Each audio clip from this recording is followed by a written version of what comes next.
वैसे तो जन्नत के अंदर चले जाना ही सबसे बड़ी कामयाबी है, लेकिन अगर नबी करीम सल्लल्लाहु अलैहि वसल्लम का जन्नत के अंदर साथ और रफाकत मिल जाए तो इससे बड़ी बात ही कोई नहीं।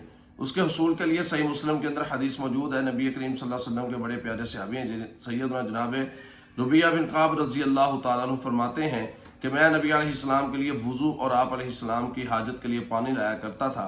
एक दिन प्यारे पैगम्बर अलैहिस्सलाम फरमाने लगे, जो मुझसे मांगना चाहते हो मांगो। मैंने अर्ज की, अल्लाह के रसूल सल्लल्लाहु अलैहि वसल्लम, और तो कुछ नहीं चाहिए, मुझे जन्नत के अंदर आपकी रफाकत और आपका साथ चाहिए। तो प्यारे पैगम्बर अलैहिस्सलाम ने फरमाया, फ़इन्नी अला ज़िक्रिका बिकसरति सुजूद, फिर कसरत सुजूद को अपने ऊपर लाजिम पकड़ते हुए मेरी मदद करो। पता ये चलता है कि जो बंदा नबी अलैहिस्सलाम की जन्नत के अंदर रफाकत चाहता है, आपका साथ चाहता है, उसके लिए लाजमी है कि वो ज़्यादा से ज़्यादा सजदों का अहतमाम करे, नमाज पंजगाना को पाबंदी के साथ बाजमात अदा करे, ज़्यादा से ज़्यादा नवाफल पढ़ने की कोशिश करे। जितने ज़्यादा सजदे होंगे उतना ही जन्नत के अंदर अल्लाह हमें नबी अलैहिस्सलाम की रफाकत और कुर्बत को अता फरमा देगा।